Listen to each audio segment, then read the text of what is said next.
in my deliberation with both Miss James and Mrs. Sincere, I find that there are people that show that caliber.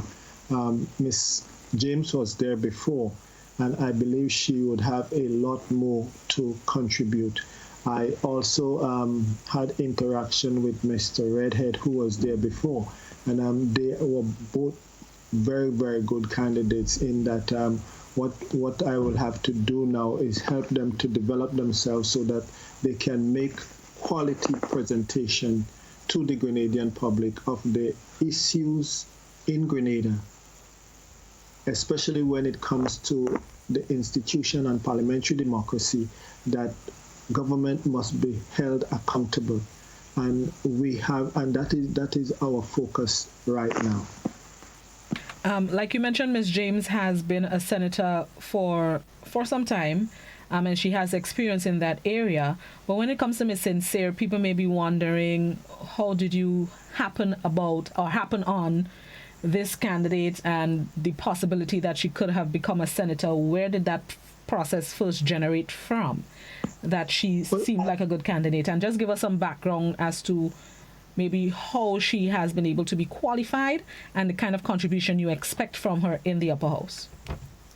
Well, Mrs. Sincere, I believe, comes really qualified. And the thing about it, the process is a searching process. It's a long process. That is why we are here now. And the truth about it, like I said before, I mean, I'm not going to call names, but I've had interactions with a lot of people, including Mrs. Sincere. And she reminded me that maybe I did not remember from years ago. Probably we were in college together. And if you look at where Mrs. Sincere stands and what she stands for, she's a community person. She has been engaged with her community, and in terms of like minds and like setting, I think from what I gather and from my experience with her, is that she wants to see people be in a better place, in a higher place, and she is a no-nonsense person, and I believe she would call a spade a spade. And what you see is what you get, and I believe that in itself, she is well educated, well knowledgeable about the issues, and I think probably you might have seen it in the media somewhere. She's at this point in time working on her doctorate, and I wish her all the best, and I wish that she would continue in the service to her country as she is right now. I mean, there's a lot of people in Grenada who are willing and able and ready to serve. And sometimes it's just to seek them out and find them out. And I think her service in her community and for people who knows her will speak for itself. I will not be able to find words enough to highlight Mrs. Sincere's service to her country where she is, and I would continue to urge her to do so, that she can lift the people around her up and lift herself up, lift her community and her country up. So this is who she is. And Blossom, again, I do believe and I hope in the future that Mrs. Sincere will not shy away. And honestly, in the not too distant future, you will get to meet her and talk to her like you're talking to me now. And I am sure there are people in Grenada that will have questions that they would have to they would want to ask her. And I think she's amicable enough, she's poised enough, and she's cool enough to answer such questions when they come. I look forward to it. And Ms. James, Karen James, she has been a member of the National Democratic Congress. With her appointment through you as an opposition senator, how do you think her membership or affiliation with the NDC? Are you, what should I say, worried about her loyalties to the opposition in this upper house? No, I am not, because the thing about it, I am not going to divulge into the day-to-day politics as usual. Our sole objective is to look at the governance of Grenada. And what is the role of a senator or Her Majesty's opposition in the parliament is to hold government responsible for all the enactment, the laws, and to point out to our Grenadian people any shortcomings. And this is what we have to do in Parliament. And this is what I would seek to engage with both Mrs. Sincere and Miss James, that we take the debate in Parliament to a level so that the Grenadian people can start understanding how democracy works and how institutions in our country should work, so that we can bring that level of openness, transparency, and accountability to our people through the process of the parliament. And so the politics of it is different. That you said that she is a member of the NDC, that doesn't bother me at this point in time. Or even, well, you did not even talk about Mrs. Sincere political affiliation, and I did not go down into that. And the truth about it, I did not even bother, even before I made such appointment, divulging into the political affiliation. I mean, that will or may come after, but now we have to focus on bringing order to the democratic process in Parliament in Grenada. And I believe we have a mammoth task on our hands, because the powers that be may not just roll over and let democracy come back to play as it should be. I remember one leader was saying that Tobias should be the keeper of the flames of our democracy.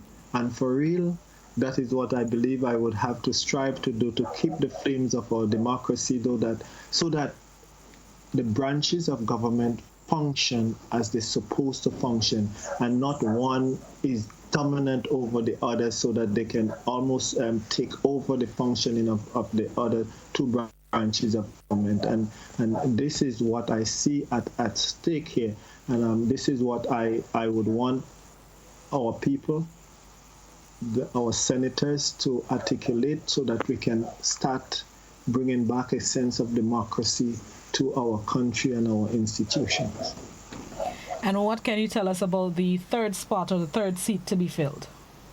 I know you would go down there. Well, I left the everything these days we blame on COVID-19, and yes, I do have another person in mind. The person is not in Grenada as we speak.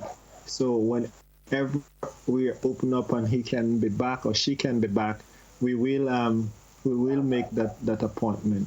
But yes, there is that space for the third person. I will not say any names now. Your guess might be as good, not as mine, because I don't have to guess.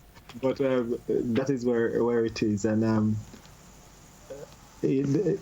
following the Constitution, it did not say that I have to, at this point in time, must have 3 of them appointed. So that is, I'm guided by that. And like I say, where we are in terms of COVID-19, we have to take our time and make sure that we do stuff right and do it carefully.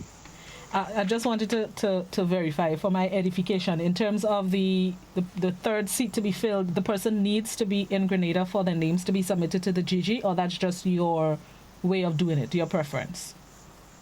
Well, I think they don't have to be, but in light of where we are, I would say yes, because when you look at the standing orders, the Constitution, if you are appointed a senator and you are an MP and you miss a certain amount of sittings, then the position can be voided. Right. So okay. To escape from all of that, I would prefer that the person be in Grenada and to get those appointments.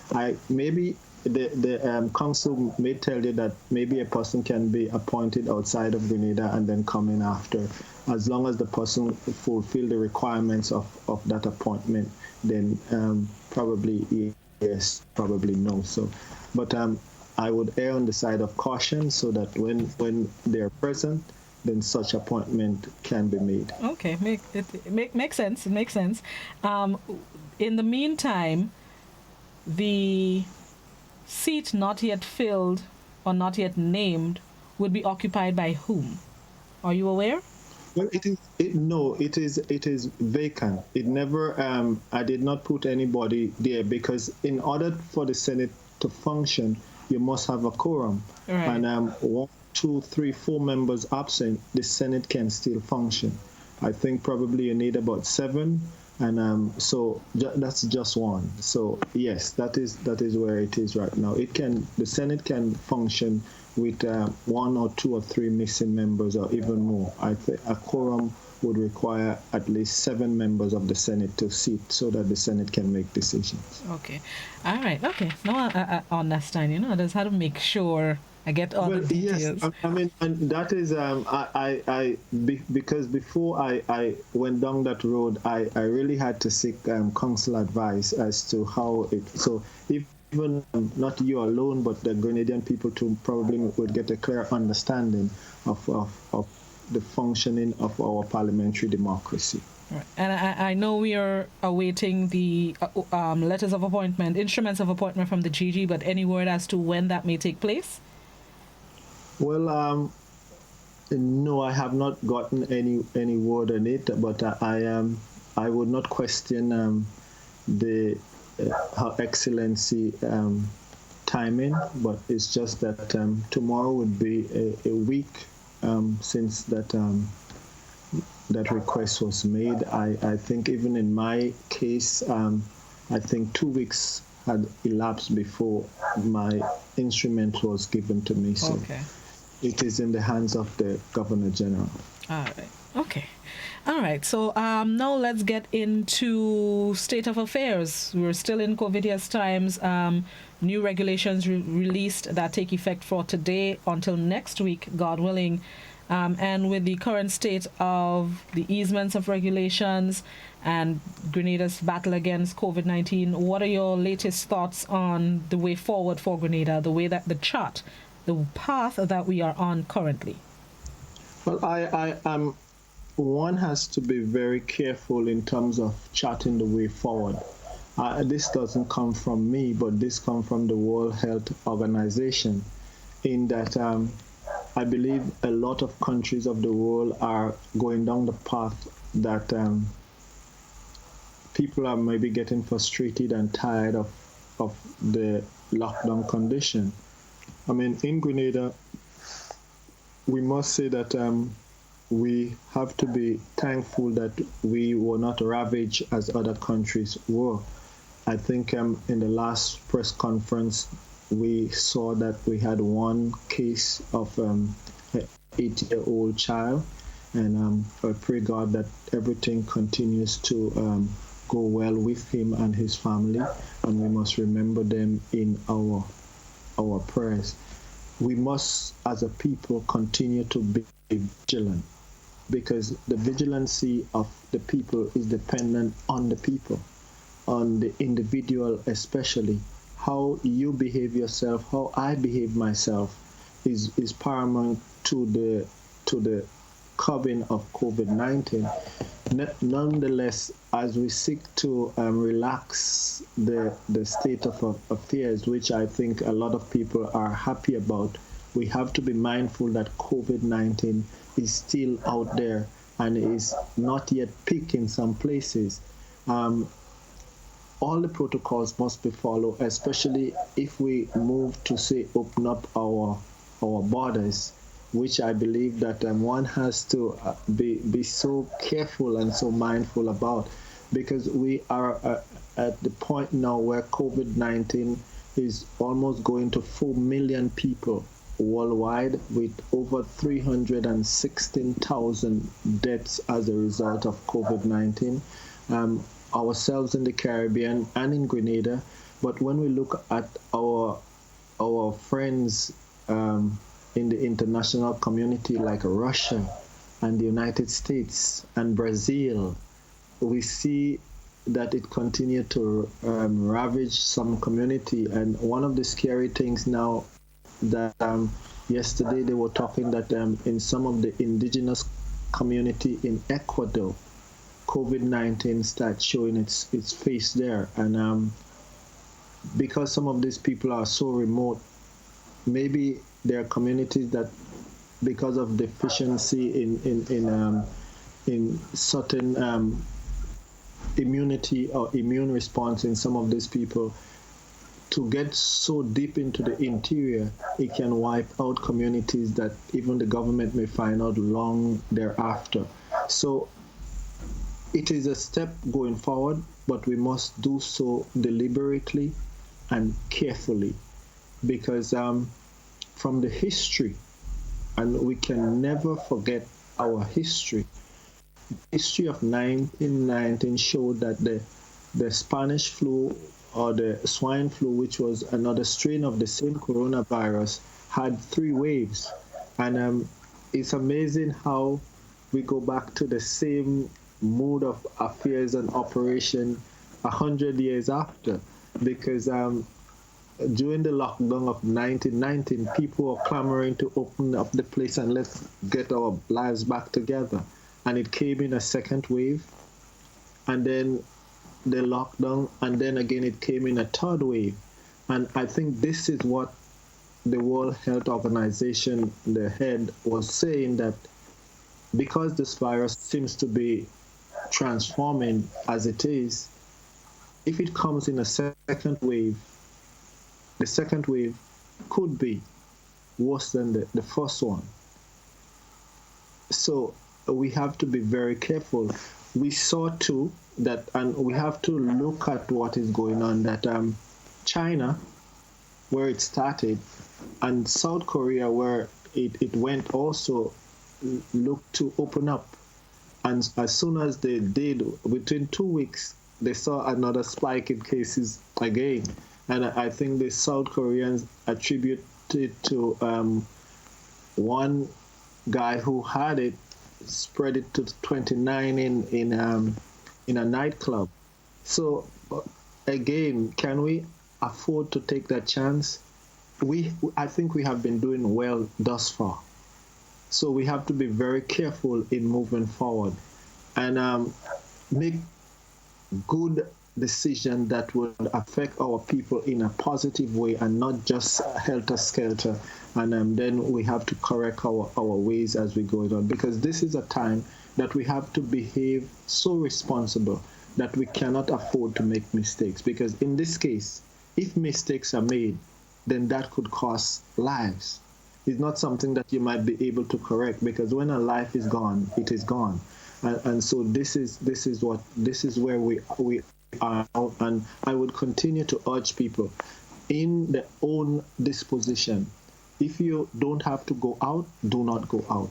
If you have to go out, take all the necessary precautions, wear your mask, and do what you have to do. But remember that you might, and at the beginning, Blossom, we were saying that young people might be exempted, or children might be exempted, and this or is just the very old people. Now, if you look at the progression of COVID-19, and because it changed, every sector of the population now is affected. You cannot say again, I am young and strong. You cannot say, I am just young, so I'm developing an immunity that would have a quick response. And so even the medical profession, the doctors and the scientists are baffled as how it is affecting children in such a drastic way, that they have never seen or anticipated that kind of action of the virus. But it seems like the virus continued to transform.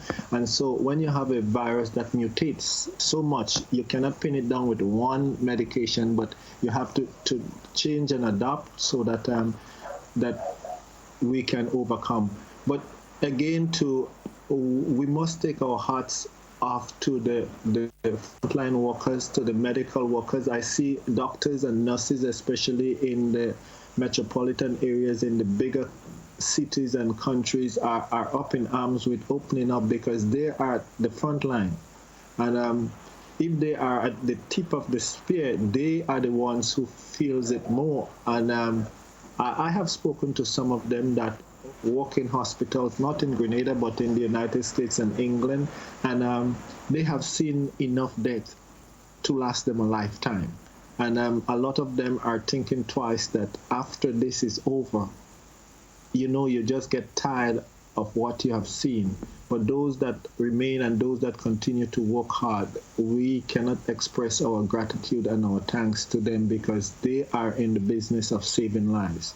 And the frontline workers too, everybody that are involved, they priceless to our society. So we have to be careful, and we must be careful in moving forward. And with that, Blossom, I see that there would be a drastic change in how we do things as we continue. Even after COVID-19, our interaction with one another and how we approach health should change. We cannot go back to business as usual. That you come into the hospital and you get attended and you go about your business. Because what we see now, just one virus that can mutate and change could affect the entire world. And so we have to be our brother's keeper, and we have to treat it such so that our health in our country is our most valuable resource. So that is what we have to keep in mind. All right, let's take a break and come back inside. I know there are people dying to ask questions. I already have two on YouTube and Facebook and WhatsApp. We'll be right back and get to those questions. This is To the Point with Leader of the Opposition, Tobias Clement. We'll be right back after this quick message.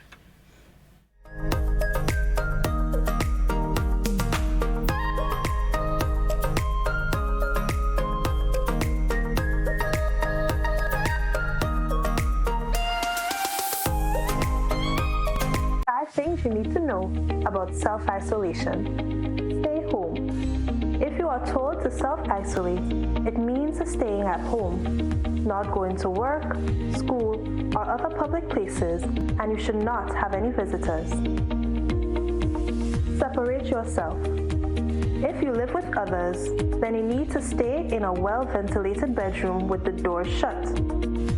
If you have to share a bathroom, then use it after everyone else. Don't share towels and toiletries, as this may put others at risk. Call ahead.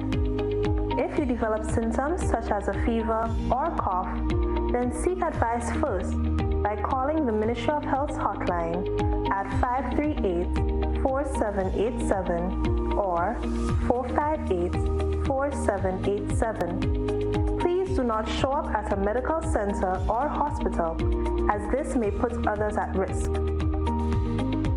Take care with waste. If you test positive, your waste should be double bagged and disposed of separately. Create a buddy system. If you live on your own, you can plan with friends and family to check in with each other and run essential errands if one becomes sick. Once sick, they should leave groceries on the doorstep. Why it's important. COVID-19 causes a mild illness for 4 out of 5 persons. Self-isolating will help protect the older generation and those who may have underlying health problems from getting infected.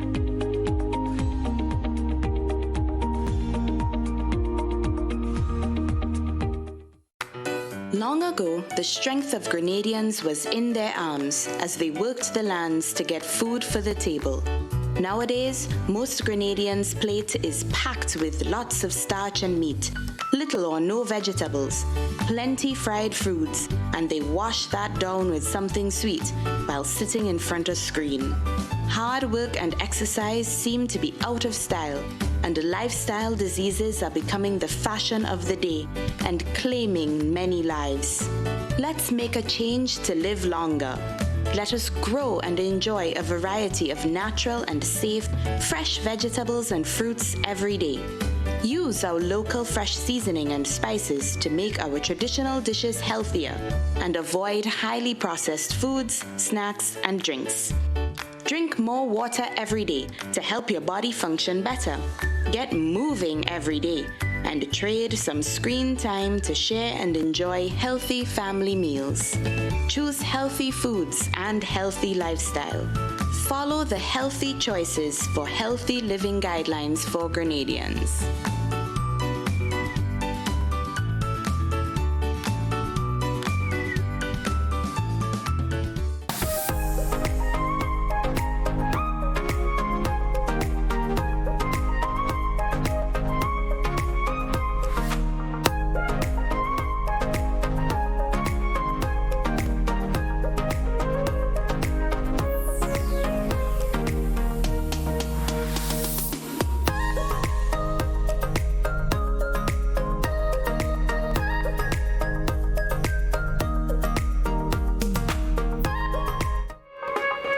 Welcome back to The Point. It is Tuesday when we facilitate Leader of the Opposition, Tobias Clement. It's now time to open the phone lines, 435-2041. If you have a question for Mr. Clement, you can also pose your questions, your queries, comments, concerns on the GBN Television Facebook page, the Grenada Broadcasting Network's YouTube channel, as well as on WhatsApp. It's also 435-2041, but please only written messages on the WhatsApp. We cannot facilitate any voice or video calls, voice notes, YouTube links, nothing except written messages, please. Let's go to the phone lines for our first caller. Good morning. Hello, good morning. I've waited for a very long time, and I know Mr. Tobias had to detail a lot of his the discussion that he has been having with you. Quite honestly, I hope that you could give me a few moments to relate the point that I want to raise. Because, you have 2.5 minutes now. Okay, all right. My problem is I have not, and he talks about being opposition, and he spoke about the job of the opposition. My concern is about water. Okay?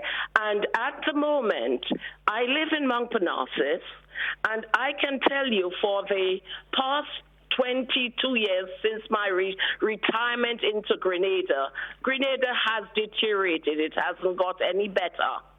And the water system has gone from the sublime to the ridiculous. So at the moment, I am sitting here with no water. And they tell you to save water for at least 5 days. Well, I just don't know how you can. And in the time of where there is COVID and they're telling you to wash your hands, do this, do that, and the hygienic facilities, that's a no-no. So what's the question for Mr. Clement? The question is that and Blossom is not only for him. I want the nation to know what is happening with us, that we are having no water. The taps are dry. As I said, I live in the Mount Parnassus area, and we get sometimes the water flows on a Wednesday. We get a full sort of day of water. So do you have a question? The question is, I need to have water. And okay. I can't get water. What is the opposition doing about it? Don't cut me off, please, Blossom. And what is because I have tried to ring the Nawasa board people, Mr. Husbands and things like that. They're looking into it. That's all I'm getting. Okay. The water situation, they said, was that, why we were having problems was hotels. As I said, please don't cut me off. Okay. All right. Thank you very much. Thank you very much, caller. And go ahead, Mr. Clement. Thank you, caller. And a lot of our Grenadian people can empathize with the caller's condition. And she is right. And I could tell you hands down she is right. Because I too have difficulties with water because I live in the Mardi Gras area, and I think the last time we had any water was probably last week, either Thursday or Friday, and it has been ongoing. The saving grace for a lot of people in Mardi Gras is that they do have a storage tank. And the thing about it, Montparnasse is a source of water, Mardi Gras is a source of water, and the people in Mardi Gras and a lot of the areas would tell you that you are right next to the water treatment plant, and you're the last person to get. I know people would say that they would have to get up early in the morning so that they could fill containers. And it is still going on in Grenada. And the caller would be right that should be a point of development in Grenada. At this point in time, in our country's development, there should be no reason why people are still suffering in terms of drinking water. I mean, water is life for a lot of people. And we as a government, as a country, should move with plans and programs so that everybody in Grenada, Carriacou, and Picnic can have an adequate and efficient supply of drinking water. Today, if people have to complain that they are going days or weeks without water, I think it's a failure on the part of government and the body that supposed to bring that kind of service to our people. After all, we should move from strength to strength. So the lady said that she's been living in Grenada for a long time now, and it seems that the service has become probably worse. And you can look at it and you can say, look at the increase in our activities population in Grenada, and the demand for water is higher because probably now it's a little bit less. But if now all the hotels and everybody else was functioning, St. George's University was functioning, then you might have had a drastic dry season. So it is time for us to put into Nawassa more investment so that the water supply for our communities can be adequate. Let's go back to the phone lines. Good morning. Good morning, Blossom. Good morning, Mr. Clement. Mr. Clement, I want you to answer this for me, please. Sorry, caller, could you just turn the volume down on the TV or the radio? I don't have a radio on the neighbor that playing music. Oh, okay. Go ahead. And the thing, Mr. Clement, I want you to ask, please. I want to ask you. We are aware that they started cleaning up the voters list, especially for your area. A number of persons were removed from one polling division, and they stopped. For what reason, I don't know. I am asking you, you say you want to be honest, you want to be fair, to ask them to do that, please, and let the nation see exactly what went on during the election period, and don't come in as leader of the opposition as though you are so innocent and trying to say you'll do this and do that, right? So tell us what you're going to do about that. I just wanted to clarify. Okay, go ahead, Mr. Clement. I hope you heard the question. Blossom, I think I missed what she was asking something to clean up about. Yeah, I was going to verify, but what I gathered was she was inquiring about your role in asking the Parliamentary Elections Office to clean up the voters registration list. She said it has been done already, but she wants to know if you would continue to call for the cleanup of the list. That's what I gathered. The voters registration list and the Parliamentary Elections Office is paramount in terms of our democracy. It is one of the institutions that we have to make sure that we have full transparency there. What I can tell you that I think the re-registration process, it had started in February, and since the lockdown, I believe it has been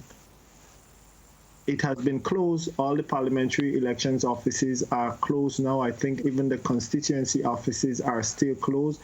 But again, after the opening up, I think every Grenadian must come on board and make sure that you go and get registered, because the re-registration process, and everybody must participate in being an eyes and ears, so that when any fault is recognized, that it can be pointed out and the alarm can be sung, that if you see any shenanigans with the voters list, because the integrity of the voters list speaks to the integrity of elections in Grenada. And the caller, I would call also on the caller, not just the leader of the Her Majesty opposition, but every able-bodied Grenadians who is able and willing to take part in democracy, that must take part in democracy, should do what is legitimately right so that we can have a clean voters registration this year in Grenada. It means, therefore, that everybody must participate in terms of the re-registration, not just have some people from one party encouraging their people to register, but I will go as far as to encourage every Grenadian 18 and above to get yourself registered and get yourself on the voters list in the constituency that you are eligible to vote in. I have a question from YouTube. Mr. Clement, I am of the opinion that you being a former member of government, can we believe you are not where you are now to ensure that no other political party has a place in Parliament? The way I see it, NNP in power and NNP in opposition. I would not take that as factual, because look at the stage and the state of our country now. What is our history? We had two political parties, major political parties, in 1985, and in 1987, where did NDC come from? With George Brizan, Alexis, and all of them, didn't they come from within the ranks of the new National Party? Were they not part of the founding members of the new National Party? So what you see with the other major political party and what you're seeing with me now, there is not much of a difference to say that I'm coming from within the NNP, so I cannot be trusted as being true opposition, because most of the major political parties that are in now came out of NNP, and that must be understood. But if my leaning is totally different, which it has been for a while, I mean, that cannot be questioned. Would I have sit here in that I find that some people have this big thing with, what they say, that I am here because myself and the Prime Minister is in cahoots with this to carry out this. I think probably, if you know politics well, and this is what I see, that people look at me and they might be in the position that they are in because they never read politics right in Grenada. I mean, you're looking at an egg and you refuse to call it an egg. You're looking at gold and you say maybe it is lead, or maybe it is fool's gold. And if you continue not to make right political calls, then you will always be in the doldrum.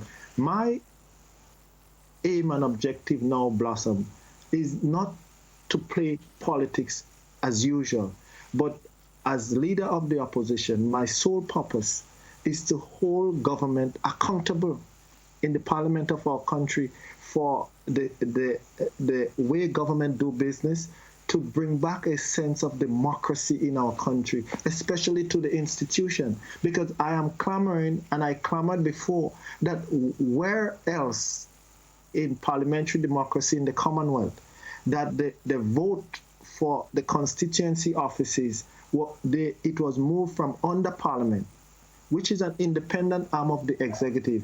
The vote for the constituency offices were moved from under Parliament to under the Prime Minister's ministry, so that now DPA and the Prime Minister's ministry would have control over the vote for Parliament. That should not be. In terms of our parliamentary democracy, and this is key. And so to bring back a sense of institution in our country, probably that is where I would have to start, so that the branches of government will function as they're supposed to be function, and not the executive usurping all the branches of government, whether it's the judiciary or the legislative. They have the executive, but now the arms of the executive is reaching into Parliament. Case in point, Blossom, and the nation must know that. I went to Parliament just as a courtesy call to visit with the clerk of Parliament. So I'm asking him now, can I look at the office of the opposition leader?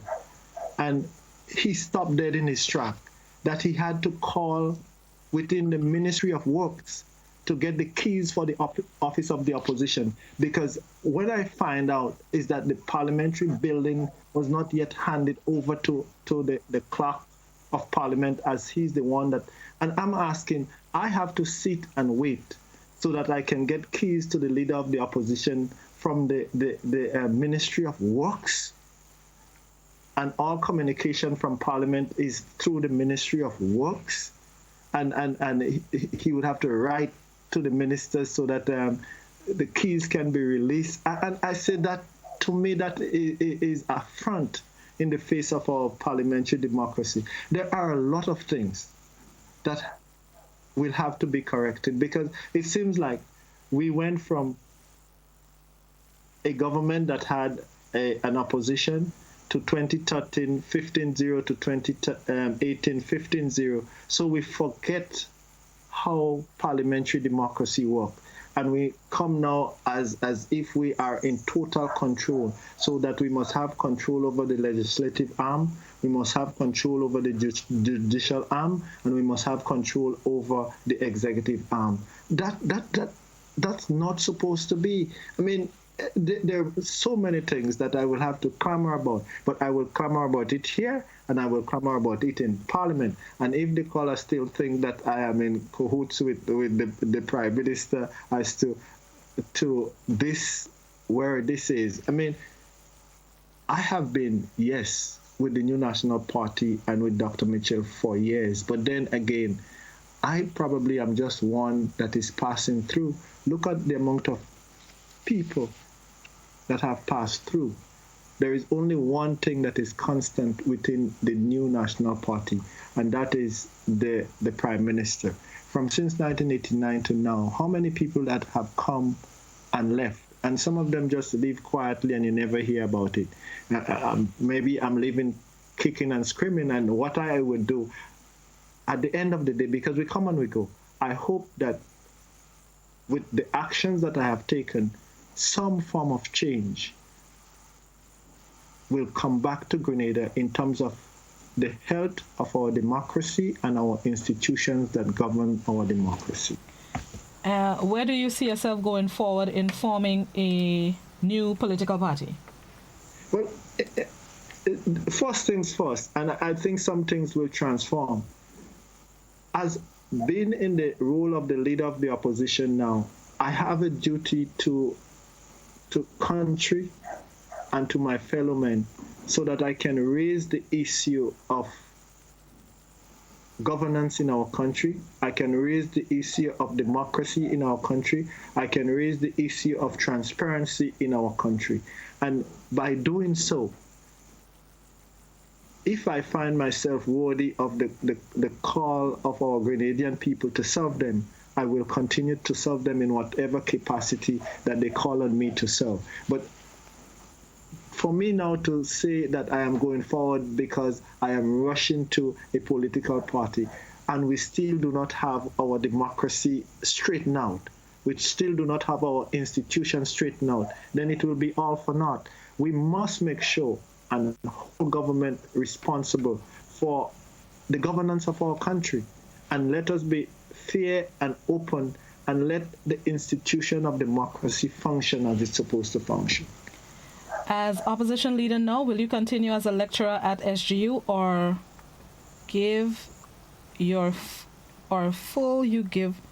would you give that up and focus mainly on being opposition leader?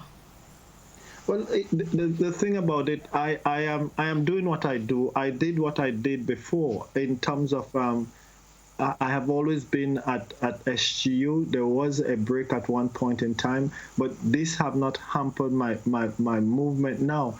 In terms of where I am, I see that we were at SGU, we were out for a while in terms of the lockdown, but our classes and courses continue as if almost seamless, in that there are so many ways of doing things now. It is not. It's mind-boggling that we were able to do the second half of the semester online, and in a seamless way. I think last week it was the finals for Arts and Science and School of Med, and again they're going forward with the summer. So I have not seen anything change here, and I don't expect anything to change there on. Let me go back to the phone lines. Good morning, Facebook. I'm coming shortly. Good morning. Good morning, Mr. Tobias. I listened to you. You were one of the members on the NNP. You were there with them when they had their meeting. You never made this suggestion where you talk about the key. You never spoke to them about it. Why now we should trust you? You were there. We put you there to seek our interests too. Why now should we trust you when you were there and you did not make a difference? Would you be able to do it now? Thank you, caller. The question is who was singing there? I mean, when I look at it, I have always been an advocate for good governance, and not all my advocacy were public. I mean, you have your differences even within your homes and within your organization. People sometimes object, and sometimes some of the objections are taken, sometimes they are ignored. And now, if I was not in the role of opposition leader, I would not have known that because I do not go and question the parliament of the operation. But now that I'm the leader of the opposition and I go to parliament and they have to call someone in the Ministry of Works to get the keys, and I'm finding out this and that. So shouldn't I talk about it?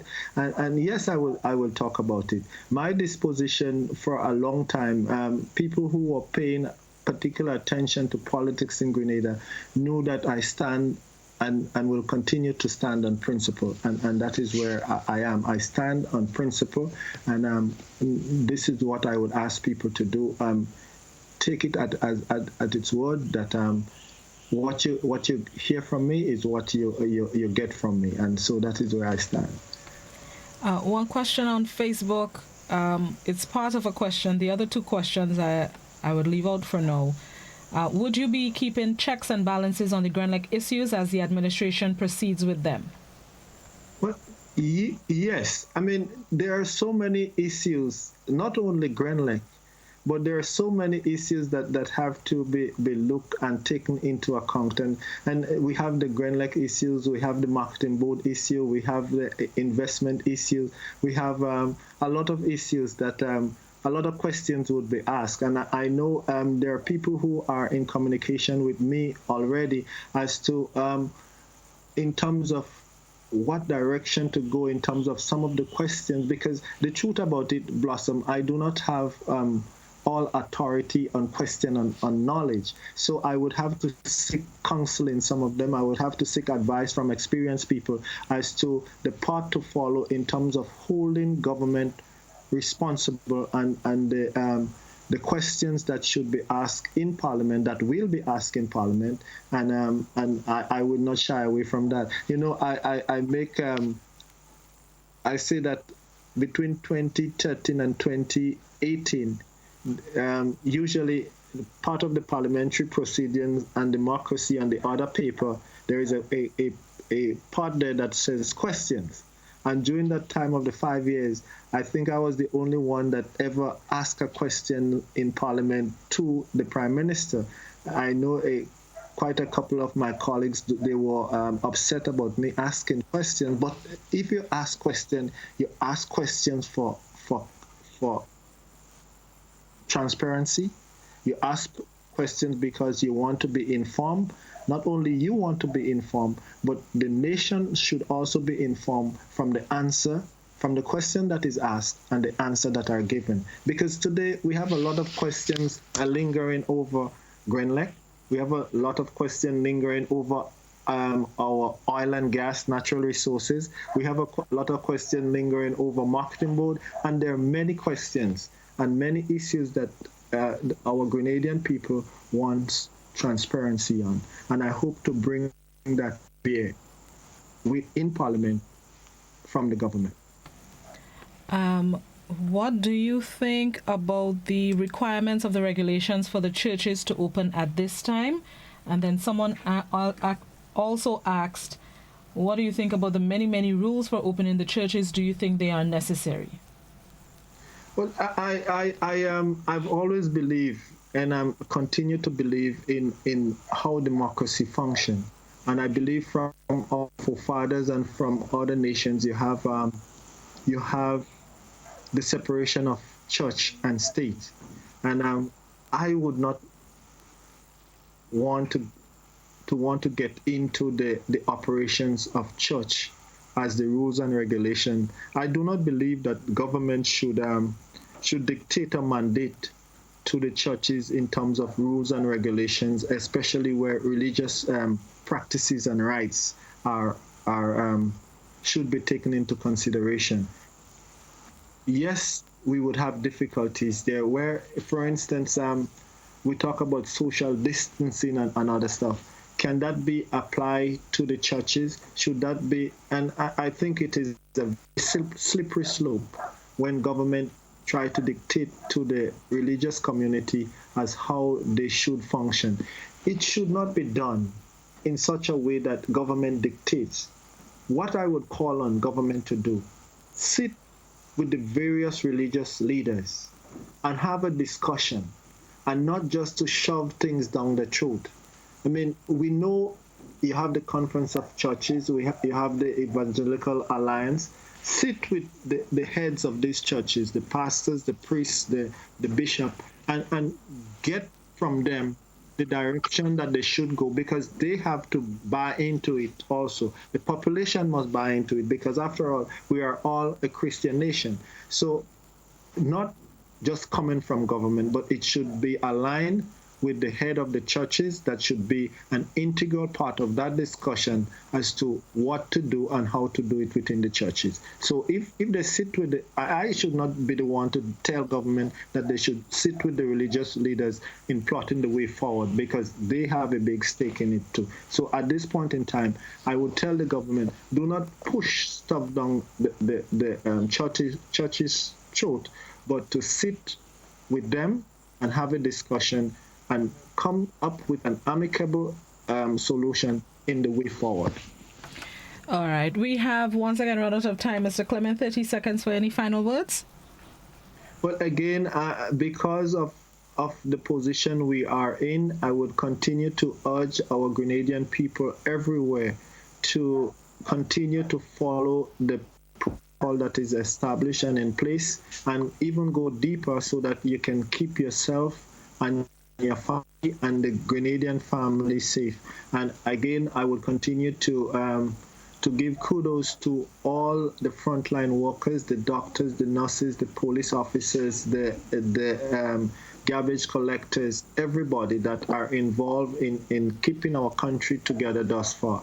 And I will continue to urge everybody to keep safe and be blessed, so that you can take care of yourself and your family. God bless you all. God bless you too, Blossom. Thank you very much, and many happy returns. God bless you as well, Mr. Clement. Thank you. Thank you. Have yourself a good day. Same time, same place next week, God willing. Bye. All right. That was Leader of the Opposition, Honorable Tobias Clement, our guest this morning on To The Point. We thank him so much for once again sharing his thoughts on various issues on the program. That's the end of my time today. Joseph is up next with Mid-Morning Buzz, the big boss JC. Thank you guys so much for participating, for asking your questions. There are some that I have not gotten to as yet, but Mr. Clement returns same time, same place next Tuesday, God willing, on the program, and I would ask him some of the questions that I did not get to today. I would leave them on red, especially those on WhatsApp, so that I can easily find them next week, God willing. Have yourselves a productive Tuesday. If you're heading out, do so safely. Walk with your masks, hand sanitizers, and gloves. If you have to, if you do not have to leave the house, stay home, stay safe. Have yourselves a blessed Tuesday.